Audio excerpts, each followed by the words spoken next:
और दिल्ली ब्लास्ट से जुड़ी बड़ी खबर, अल फलाह यूनिवर्सिटी के संस्थापक को गिरफ्तार कर लिया गया है। ईडी ने जवाद सिद्दीकी को गिरफ्तार किया। मनी लॉन्ड्रिंग केस में हुई है ये गिरफ्तारी।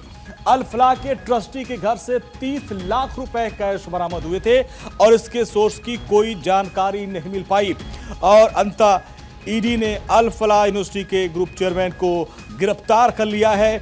और ये कार्रवाई अल फलाह ग्रुप से जुड़े परिसरों पर की गई तलाशी के दौरान जुटाए गए सबूतों के आधार पर की गई है और विस्तार से जांच पड़ताल करने के बाद अब खबर आ रही है कि अल फलाह के जो संस्थापक हैं उसको गिरफ्तार कर लिया गया है।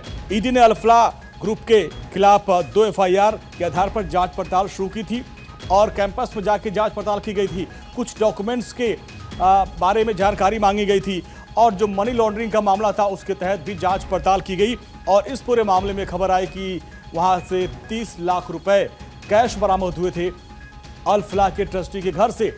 और जिसके बारे में जब पूछताछ की गई तो कहां से पैसा आया उसके सोर्स के बारे में कोई जानकारी नहीं दी गई, जिसके बाद अब खबर आ रही है कि जावेद सिद्दीकी को ईडी ने गिरफ्तार कर लिया। अब आगे उससे पूरे मामले में पूछताछ की जाएगी।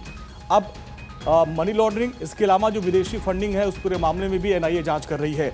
यानी अब अल फलाह यूनिवर्सिटी इसकी मान्यता भी सवालों के घेरे में आ गई है। इसके अलावा मनी लॉन्ड्रिंग और विदेशी फंडिंग के मामले की भी जांच पड़ताल शुरू कर दी गई है और इसी यूनिवर्सिटी से संबंधित 4 से अधिक डॉक्टर गिरफ्तार हो चुके हैं। और इससे जुड़ी खबर, दिल्ली में 19 जगहों पर ईडी ने छापेमारी की है। अल फलाह से जुड़े लोगों के ठिकानों पर छापेमारी की जा रही है। छापेमारी में 48 लाख से अधिक कैश बरामद किया गया है। कई डिजिटल उपकरण और दस्तावेज भी बरामद किए गए हैं। समूह की कई फर्जी कंपनियों की भी पहचान की गई है। 9 ऐसी शेल कंपनियां थी जिनके पते पर जब ईडी की टीम पहुंची तो वहां पर कुछ नहीं मिला और लगातार छापेमारी की जा रही है।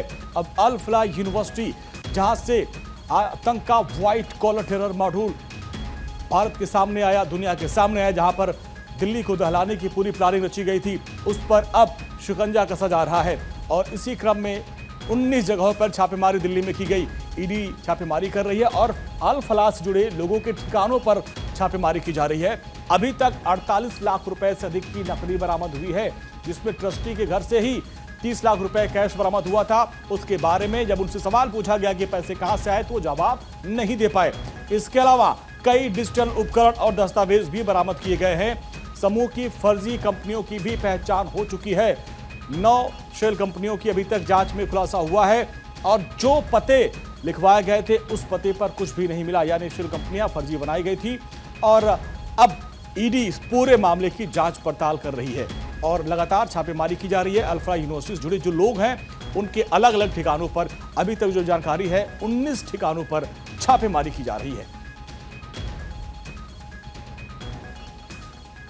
अल फलाह यूनिवर्सिटी से जुड़े जो लोग हैं, उसके ट्रस्टी, उसके संस्थापक, उनके यहां छापेमारी की जा रही है।